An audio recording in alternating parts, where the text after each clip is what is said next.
Pues esta charla, los apóstoles de Jesús, los 70 y los 500 de Galilea, se basa en el mismo en el programa 6, hay una guía que habla un poco de esto y recopila mucha información al respecto, pero también se sustenta en el libro Trigo de Luz de Amelia Rodríguez a través de la psicografía de Divaldo y de Humberto de Campo en Buena Nueva a través de Chico. Y naturalmente que otras fuentes más, pero estas fueron las esenciales. El sembrador de bendiciones distribuía su misericordia por todas partes. Donde quiera que llegara, las multitudes lo cercaban, exhibiendo las miserias que les consumían y le suplicaban socorro. Luz del mundo, donde se presentaba era claridad. Pastor sublime, en el lugar donde se encontrara, apacentaba los corazones. Agua viva, mataba la sed con su sola presencia. Pan del cielo, nutría con ternura y palabras, esparciendo alimento con manos ricas de compasión. Andariego de las estrellas, caminaba con los suyos de lugar en lugar, encendiendo luz para que se entienda la verdad que presentaba. Espíritu Amelia Rodríguez, Trigo de Luz. Pero su alma no pertenecía a la tierra. No estaría aquí para siempre. Se iría a las esferas resplandecientes de donde provenía, pero su simiente de amor quedaría guardada en los corazones de sus apóstoles y sus discípulos. No escribió nada, pero dejaba las enzimas del cambio interior donde él quería establecer su reino para siempre, que es en los corazones. Jesús decidió escoger entre los hombres de su conocimiento 12 discípulos para que lo acompañaran de ciudad en ciudad, donde habrían de anunciar la venida del reino de Dios. Y les dio el nombre de apóstoles, que proviene del griego significando enviado. Son los hombres escogidos por el Maestro para que fueran pescadores de hombres, es decir, para multiplicar su presencia y propagar su mensaje.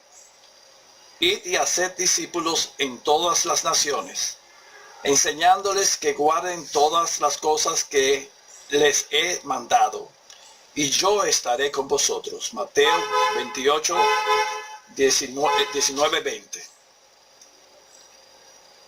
Bien. Los 12 representaban las 12 tribus de Israel, llenos de la tradición hebraica como profeta judío que era Jesús. Sus nombres no son fáciles de memorizar, pero podemos utilizar estas técnicas mnemotécnicas, que son las siguientes. Existían entre ellos un par de hermanos. Déjenme cambiar aquí, perdón.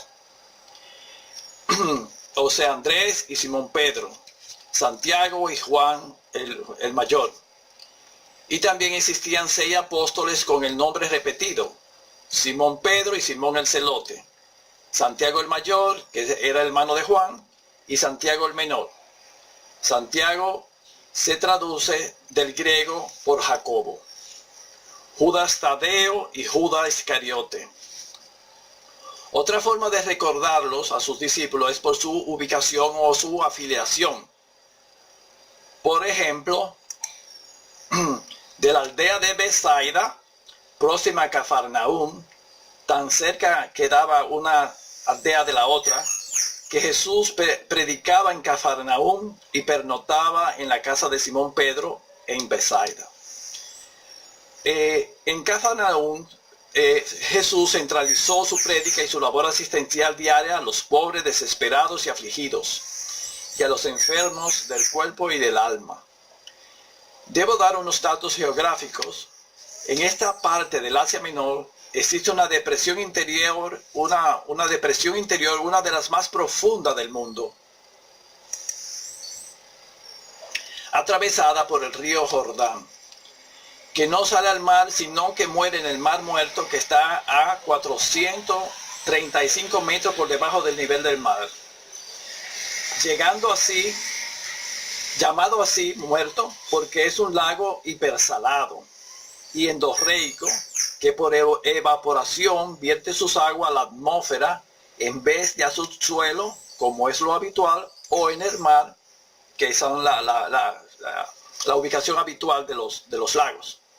Recordemos además que este mar está rodeado de desiertos con alta temperatura y por tanto la evaporación es elevada. Bethsaida, volviendo a Bethsaida, es una aldea de pescadores del lago Tiberíades. Ya este lago está a 212 metros por debajo del nivel del mar, formado en una depresión geológica que es alimentada por el río Jordán, que baja de los montes del Líbano, rico en vegetación y nutrientes, y ahí en esos montes del Líbano están los cedros del Líbano, que fueron famosos para la fabricación de barcos de los fenicios, y bajando ese río Jordán crea un rico lago, esplendoroso en su fauna y flora, y también muy ventoso, porque la cercanía del desierto y los valles fértiles de Galilea creaban un gradiente de presión atmosférica que favorecía las tormentas. Allí, en este lago, Pedro y Zacarías son socios en la pesca y comercializaron los peces. De estos hombres sencillos surgen 5 discípulos. Uno de ellos son hermanos, que son, dos de ellos, son Pedro y Andrés, Santiago y Juan. Estos son hijos de Zacarías y Salomé. Ambos son los discípulos más jóvenes, en especial Juan, que era adolescente. Felipe era pescador nacido en Bethsaida y trabajaba junto a ellos. Todos ellos se conocen muy bien desde la infancia y por su trabajo en común tienen una afinidad consolidada por los años y por el trato diario. Santiago y Juan ya tenían inquietudes espirituales y fueron discípulos de Juan el Bautista hasta que éste señaló a Jesús como el Mesías. Y ellos trataron de seguirlo, pero Jesús no se lo permitió hasta que llegó el momento de empezar de lleno su misión, y él lo buscó para que convivieran con él 3 años, palpando y sintiendo presencialmente todos los hechos y enseñanzas del divino Rabí.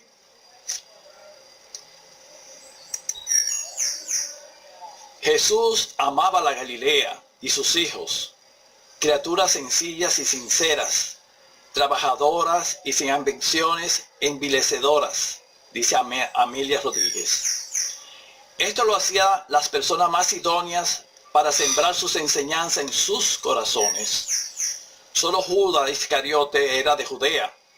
Su mente astuta e indagadora, inquieta y recelosa, hizo que no tuviera una integración emocional ni comportamental con los sencillos hijos de Galilea.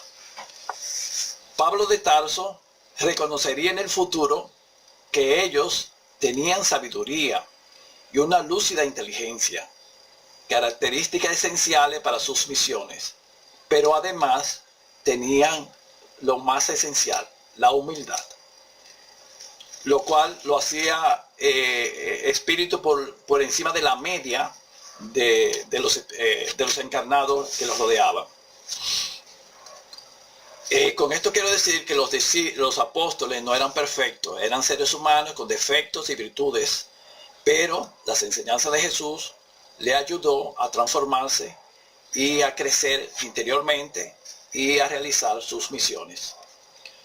Otro grupo de los apóstoles eran nazarenos y amaban a Jesús desde la infancia, por lo que muchas veces fueron llamados los hermanos del Señor, debido a su profunda afinidad afectiva que se venía desde la infancia. La palabra hermano en arameo no era muy específica y también podía significar primo. Aunque la documentación histórica no es muy extensa ni exhaustiva, lo podemos poner en estos términos. Permítame. En Nazaret había un matrimonio ligado a María y José, que son Alfeo o Cleofás, primo hermano de José, y su esposa María, o María de Cleofás, por ser la esposa de Alfeo.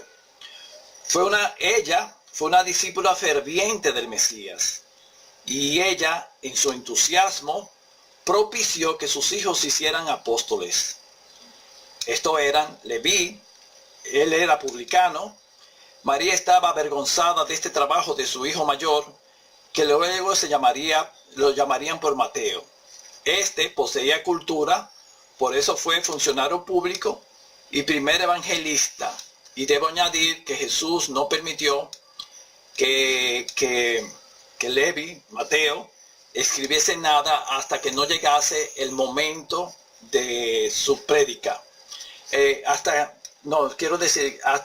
que él estuviera muy avanzado en sus enseñanzas. Él prefería que no escribieran nada y que trataran de entender emocionalmente, interiorizar en su corazón sus enseñanzas. Pero Mateo fue haciendo anotaciones después que Jesús se lo permitió. Entonces, los otros hijos de María Cleofás, Santiago el menor, este era el que se apegaba más al judaísmo en la casa del camino en el futuro, lo que propició un fuerte enfrentamiento con Pablo de Tarso. Y Judas Tadeo,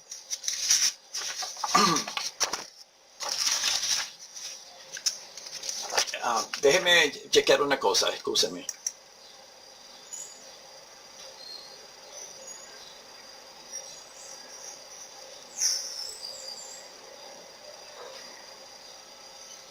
Ok, sí.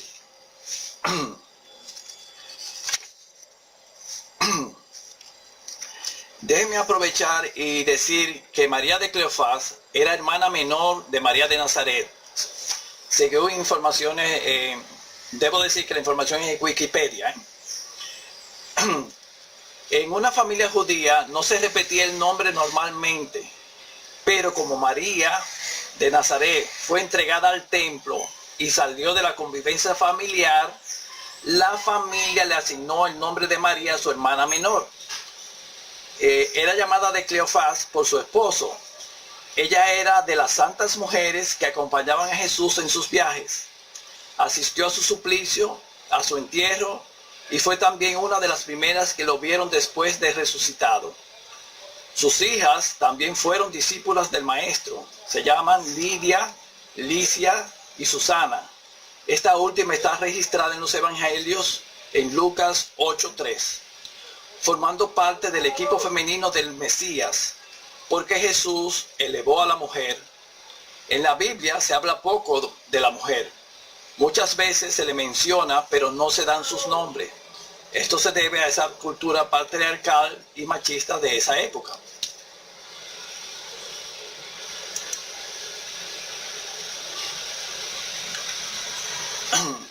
Debo poner la anterior, escúchenme.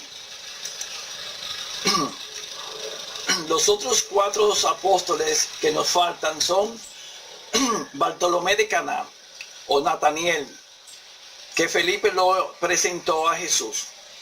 Simón Cananeo, el celote. Celotes era un partido político nacionalista, cuya profesión era pescador también. Tomás, el Dídimo, que significa gemelo, era de Dalmanuta. Y Judas Iscariote, pequeño negociante de Cafarnaúm, era de Keriot, Judea, una aldea al sur de Judea. Era el único que no era Galileo. Como Judas se suicidó mientras el maestro era crucificado en el Gólgota, fue sustituido este discípulo por Matías, que fue elegido entre los 70 de Galilea.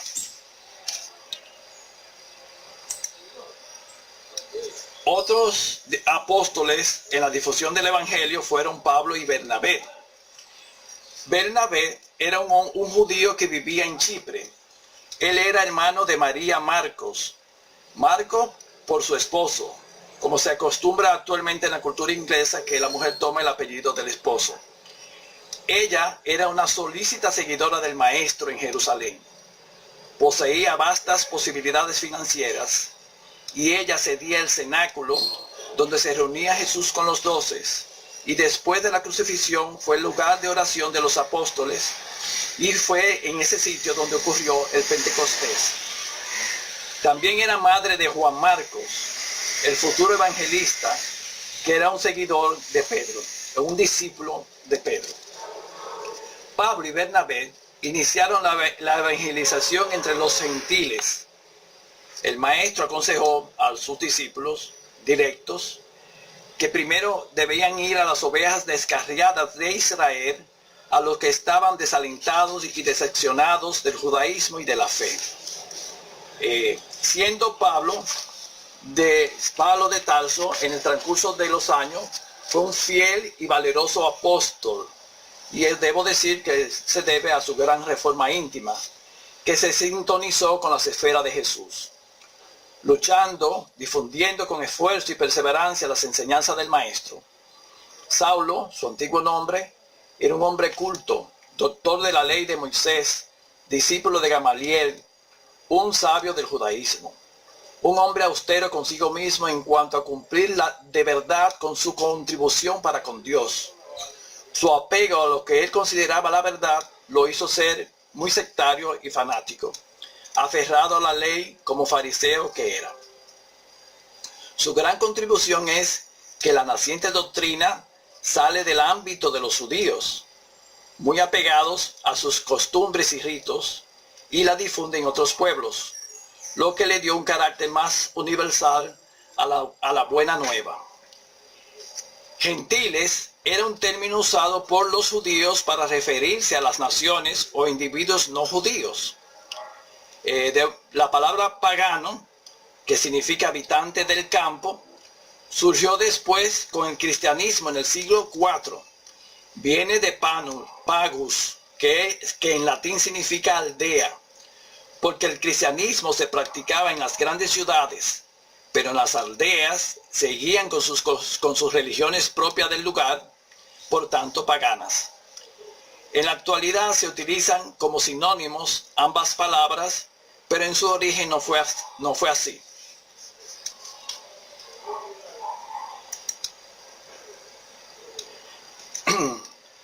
Pero el verbo magnetizador del Maestro, con su dulzura y su amor, su ejemplo y su desinterés, pues todo lo daba sin exigir nada a cambio, dice Amelia Rodríguez, fue encontrando en los corazones jubilosos y fervientes seguidores sinceros que se hicieron discípulos. Esto quiere decir alumnos. Y así surgieron los 70s. Y debo decir que para algunos eran 72. Pero eso no importa. Lo que importa era que era un grupo grande de personas. Esto era una costumbre dentro de los profetas hebreos. Moisés también eligió 70 ancianos honestos y probos para cuidar del arca y ser mediums de espíritus superiores.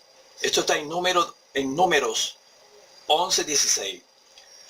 A los 70 de Galilea, Jesús los envía de 2 en 2 a las aldeas cercanas, para que anunciasen la llegada del reino de Dios y preparasen al pueblo antes que Él llegase con su amor, su carisma, su verbo embriagador, ejemplificando sus enseñanzas, curando a los enfermos y los obsesados, que eran muchos.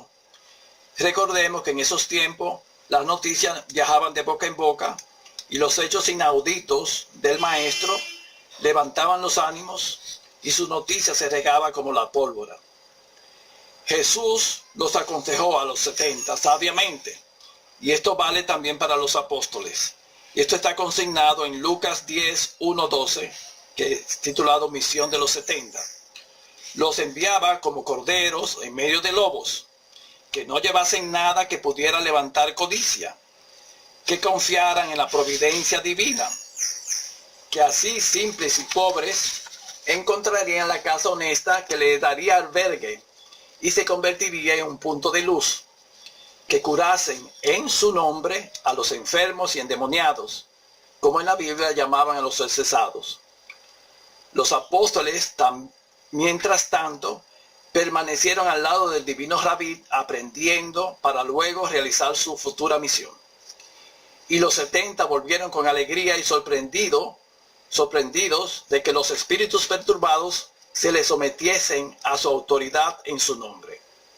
El maestro les advierte de que no se envanezcan de que los espíritus inmundos se les sujeten, sino que se regocijen de que sus nombres estén escritos en los cielos.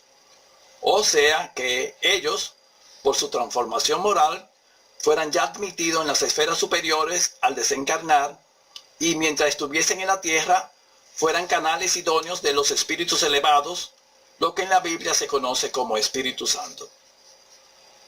Al narrar qué hicieron y cómo difundieron la buena nueva a los apóstoles, nos llenamos de nombres, lugares y al final nos saturamos y no retenemos nada. Por eso no vamos a pormenorizar qué hicieron ellos de su apostolado. Pero es importante comprender, en el contexto histórico, que en el Imperio Romano existían 3 grandes ciudades,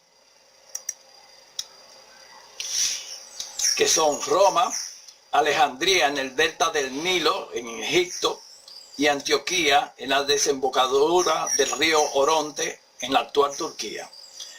Allí se establecieron importantes puntos del cristianismo naciente, pero las persecuciones continuas hicieron que otros puntos del Asia Menor y del norte de África desarrollaran importantes comunidades cristianas. Vamos a analizar sucintamente dentro del contexto histórico cómo se difundió el cristianismo primitivo de los apóstoles y seguidores de la Buena Nueva. Las rutas comerciales marítimas eran las vías de comunicación principales para el comercio, para la cultura y difundir nuevas ideas. Estas habían sido desarrolladas por 2 pueblos cercanos al pueblo hebreo. Un momento. Que son los fenicios y los griegos. Los fenicios inventaron eficientes naves para la época, usando los famosos cedros del Líbano, y se expandieron por todo el Mediterráneo oriental, creando puntos de comercio en base al trueque.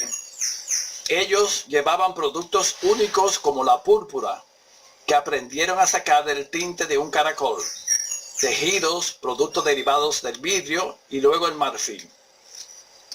Siglos después, las ciudades-estados griegas se expandieron y van creando no solo puntos de comercio, sino también otras ciudades-estados, con una cultura vanguardista para la época en el Asia Menor, en el norte de África y en el sur de Italia. Los continuos empujes de conquistadores persas y asirios hicieron que los fenicios, ya en disputa con los griegos, emigraran y se concentraran en Cartago, en la actual Túnez. Desde allí los fenicios, ahora llamados cartaginenses, conquistaron el Mediterráneo occidental, llegando a dominar Mauritania, nombre que se le daba en la antigüedad clásica a lo que es actualmente Marruecos, y el sur de España, fundando Cádiz, Málaga y Granada.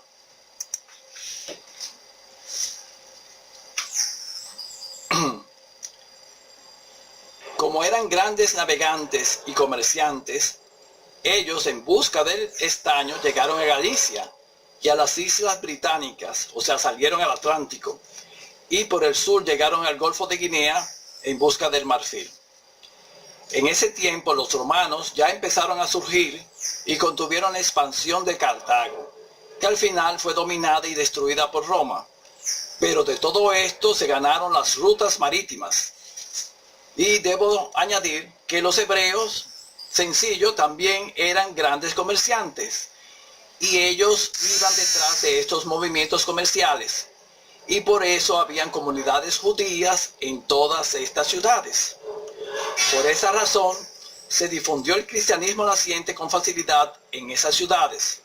Recordemos que Jesús les dijo: id a las ovejas descarriadas de la casa de Israel primero, a los apóstoles, lo cual se afianzó con la persecución a los seguidores del Nazareno en Judea, después de la muerte de Jesús, y luego, más adelante, con la destrucción de Jerusalén en el año 70 por Tito, se produjo la diáspora judía por el mundo, ayudando a difundir la nueva doctrina por el mundo conocido de la época.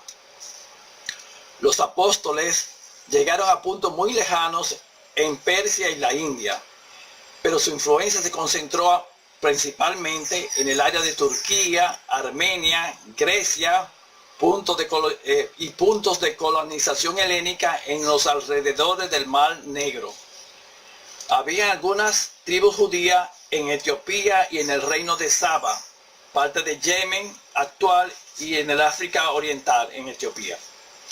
Por esa razón, hubieron discípulos que llegaron a Etiopía y allí difundieron el cristianismo.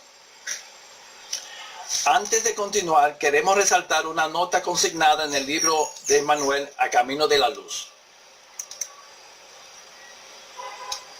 Dice así: algunos años antes de que concluyera el primer siglo posterior al advenimiento de la nueva doctrina, las fuerzas espirituales efectuaban un análisis de la angustiante situación del mundo en relación con el porvenir.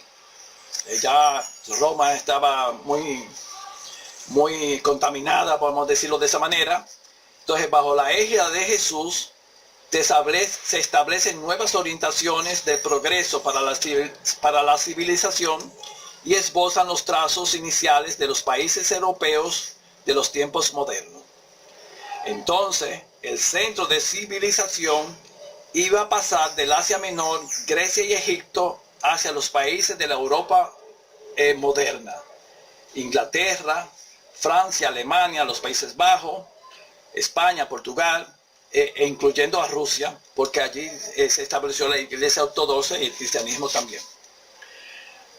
A partir de su peregrinación de los apóstoles, muchos de los apóstoles se establecieron en la actual zona de Turquía, Grecia, Armenia, la parte europea del Mar Negro,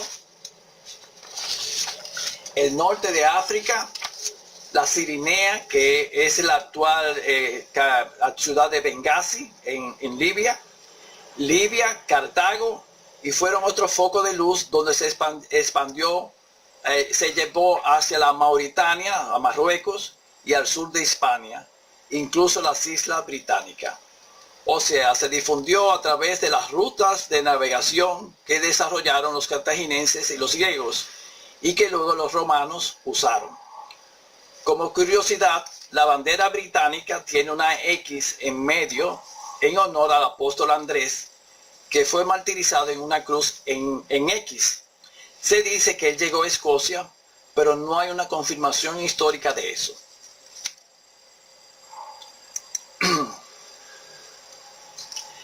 También el apóstol Santiago Mayor, según la tradición, evangelizó en la Galicia y parte de la península ibérica. Luego, en el año 44, regresó a Judea y allí fue martirizado y murió. Sus restos fueron posteriormente llevados a Galicia.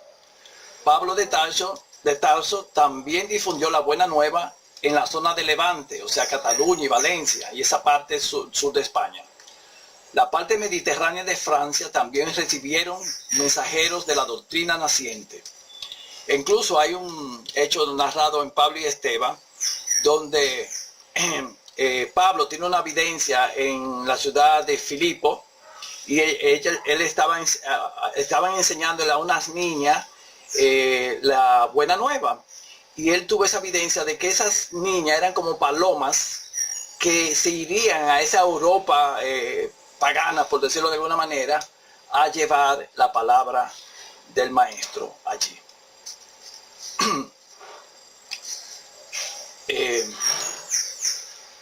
Entonces, perdón.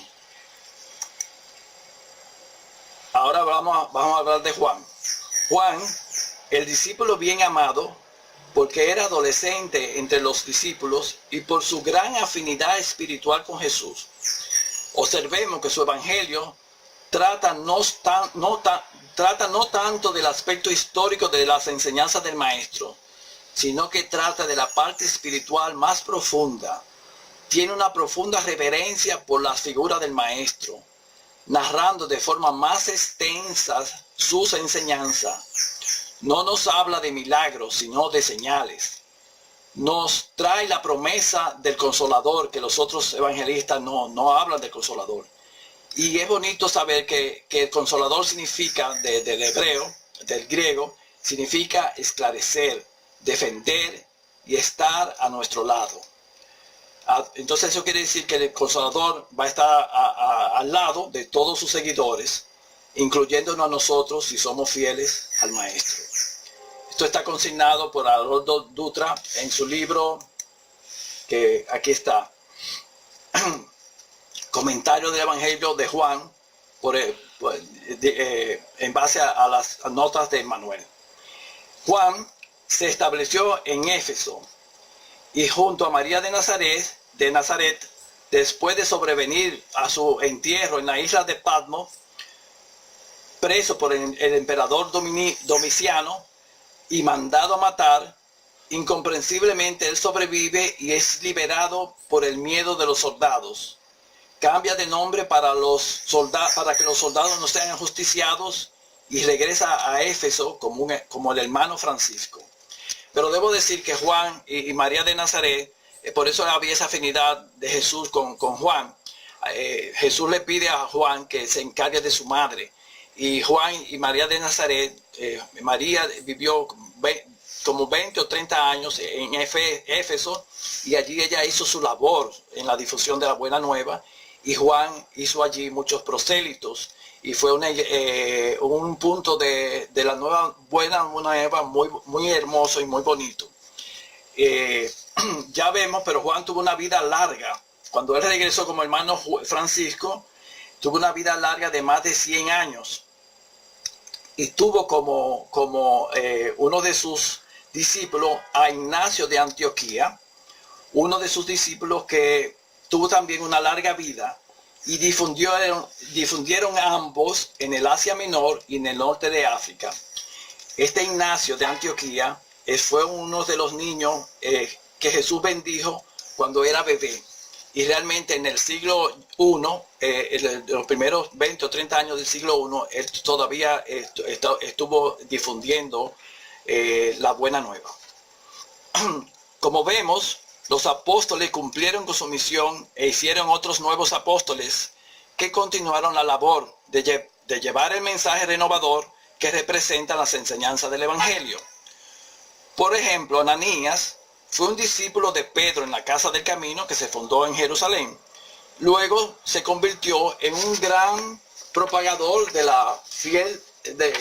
un propagador fiel de la espiritualidad superior en Judea.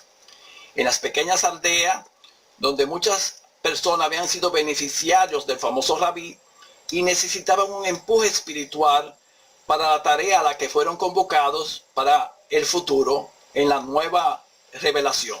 Quiero decir que estas personas que fueron beneficiados por Jesús iban a ser testigos y difundir como testigos presenciales y beneficiarios del Maestro, y iban a difundir la Buena Nueva con su ejemplo y con su empeño. Él llevó las enseñanzas de la Buena Nueva a Abigail, la noble novia de Saulo, y luego ayudó por inspiración del mismo Jesús al convertido de Damasco en sus primeros pasos iniciales en el camino cristiano. Pablo tuvo muchos discípulos que fueron registrados en sus cartas a la cristiandad naciente, como son Timoteo, Tito, Silas, Lucas, que era médico y que fue evangelista, y Erasto. Erasto no está registrado, pero Erasto se da a conocer con Kardec, como en la Sociedad Espírita de París, como un discípulo de Pablo. Debo decir que Lucas hizo su evangelio en base su evangelio representa la visión de Pablo, de las enseñanzas de Jesús, pero también ellos dos, principalmente Lucas, recopilaron de manera oral muchas enseñanzas de Jesús, de las personas que presenciaron estos hechos. Y el mismo Lucas fue a donde María de Nazaret para que ella le narrase todas sus vivencias y toda su apreciación personal de las vivencias y enseñanzas del Maestro Jesús. Pero también los otros apóstoles tuvieron continuadores de sus misiones en los distintos lugares donde ellos actuaron. Lo que pasa es que no quedaron registrados en las escrituras que tenemos. Déjenme venir acá. Perdone.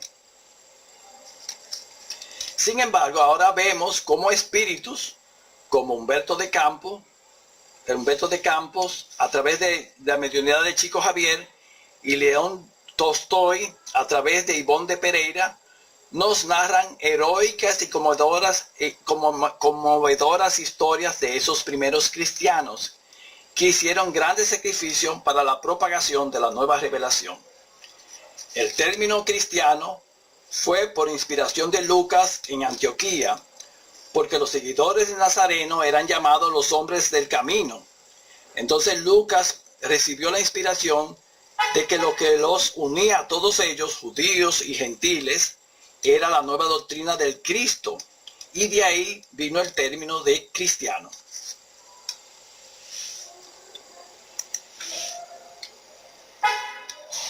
Ahora volvamos a Jerusalén después del Calvario. Los discípulos se reunieron a orar y hablar en el cenáculo, y ha quedado registrado en el día de Pentecostés y en el día de la elección de Matías para sustituir a Judas, que había este lugar de oración, que en este lugar de oración, en ese cenáculo, se reunían 120 personas, seguidores fieles del Maestro Jesús, entre hombres y mujeres. Todos ellos recibieron los espíritus elevados llamados como lengua de fuego. Ellos también, hombres y mujeres, recibieron la misión de divulgar la nueva doctrina, y todos ellos se convirtieron en la sal de la tierra, en la luz del mundo, propagando las verdades que fueron testigos y que el Cristo vino a traer. En el libro Buena Nueva, anteriormente citado, en el capítulo 29, Humberto de Campos se refiere a los 500 de Galilea. Luego del Pentecostés y de las continuas manifestaciones del Maestro materializado que se presentaba por múltiples partes, en el cenáculo y en otros lugares, pero Pedro llegó un momento que manifestó la necesidad de regresar a la vida simple de Cafarnaúm para las labores indispensables a la vida, y en espera de la inspiración del Maestro para sus vidas. Entonces, en un atardecer, cerca de una colina, se reunieron nostálgicos 500 seguidores del Cristo. Era una mezcla, dice Humberto, era una mezcla de romanos con judíos desconocidos, mujeres humildes y ancianos respetables, todos sinceros y fieles seguidores del Nazareno querido. Fue en ese instante que Jesús se manifestó radiante como un sol en la cima de la colina. Su luz penetraba en los corazones sedientos de orientación, y sin palabras articuladas, cada uno recibió la exhortación para el trabajo redentor, que no solo abarcaría esa existencia, sino que se señalaba como un pacto de amor por los siglos venideros, donde todos ellos, unidos a los apóstoles, irían a desarrollar la labor de sembrar la verdad y el amor en todos los pueblos, a base de grandes sacrificios, e incluso dando la vida como el Maestro en la cruz.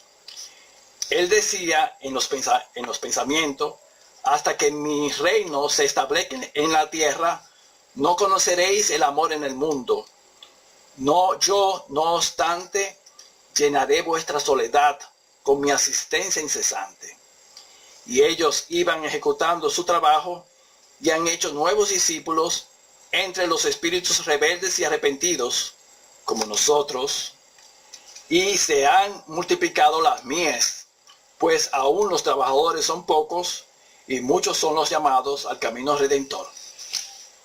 Un ejemplo de esto, de de esto que digo, es un ejemplo lo tenemos en Zaqueo, que cuando abandonó al mundo, muchos años después de la crucifixión, cito, dice así: por solicitud de Simón Pedro, el antiguo publicano fue a dirigir una floreciente iglesia cristiana en la tierra de Cesarea, en la ribera del mar, rico de amor y de humildad, dirigido por Jesús.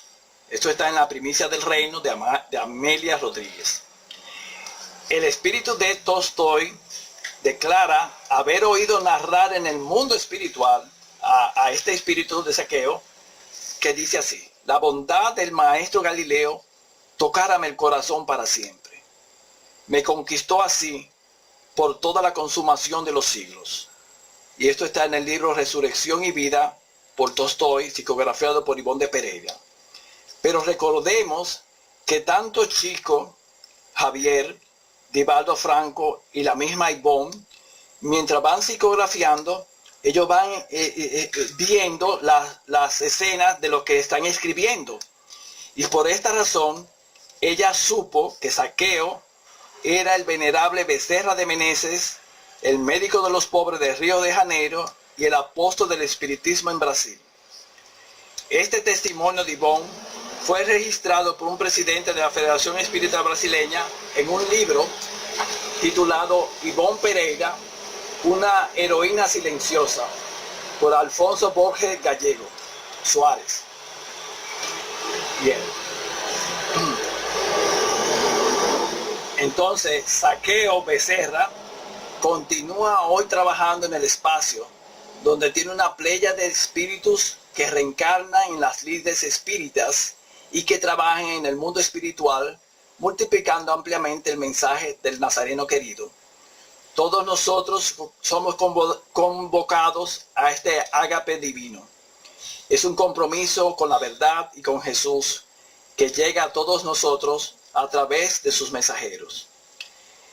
En una comunicación espontánea en la Sociedad de París en el año 1863, Erich Stanislas dice así: hermanos, cuánto bien por todas partes, cuántos sentimientos dulces, elevados y sencillos como vosotros, como vuestra doctrina estáis llamados a sembrar sobre la larga ruta que tenéis que recorrer. He asistido a toda la sesión de esta noche. Escuché, entendí y comprendí, y voy a cumplir también mi parte con el deber de instruir a los espíritus imperfectos. Esto está consignado en El cielo y el infierno de Allan Kardec, espíritu de mediana condición. Para terminar, quiero expresar este pensamiento de Humberto de Campos en el libro Buena Nueva, capítulo 29. Dice así: amados, ved que también os envío como ovejas a caminos oscuros y ásperos. Entre tanto, no temáis nada.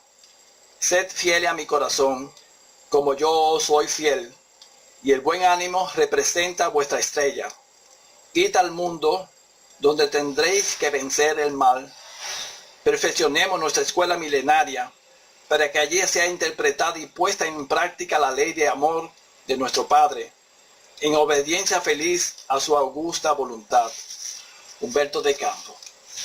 Bueno, pues he narrado cómo se propagó la naciente doctrina, que luego fue llamada cristianismo, y debo decir que este cristianismo en la actualidad, ya ha pasado 2020 años casi, en la actualidad representa 2.300 millones de personas.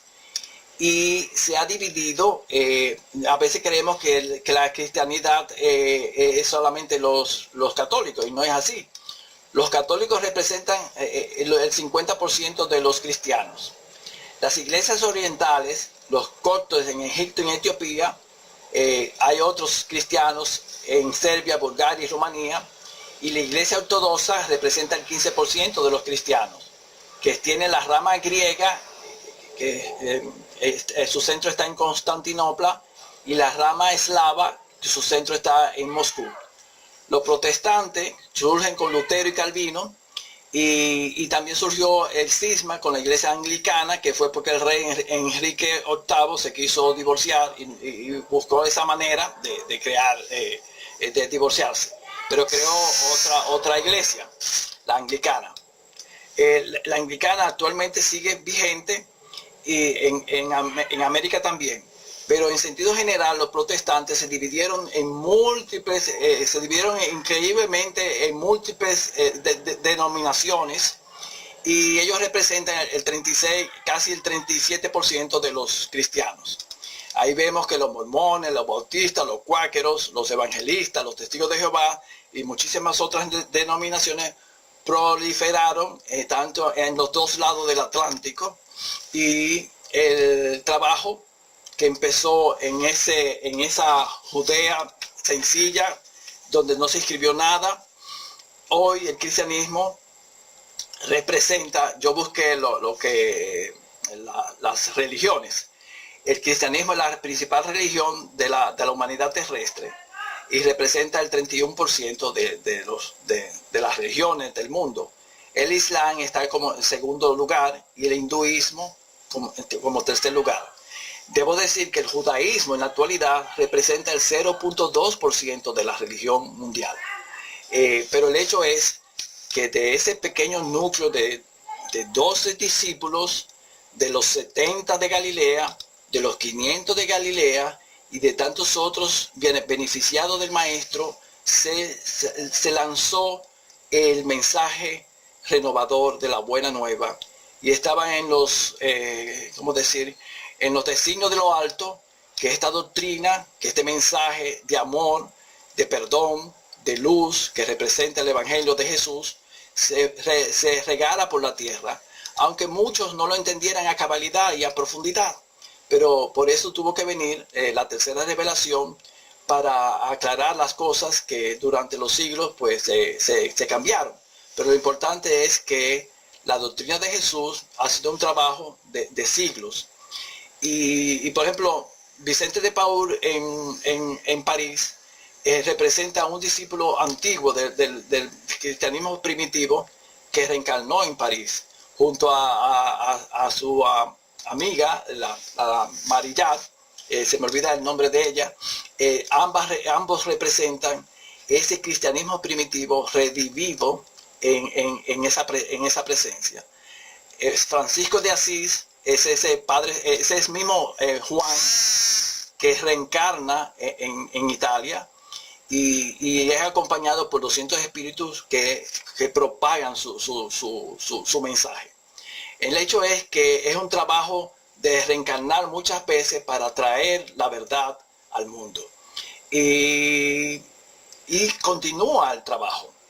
Todos somos convocados a través del Consolador a este ágape, a colaborar, cada uno con su pequeña colaboración, porque no somos espíritus de mucha envergadura, pero cada uno ha de poner su pequeño grano de arena en la renovación de esta humanidad terrestre. Pues hasta aquí mi mensaje, y gracias por su atención.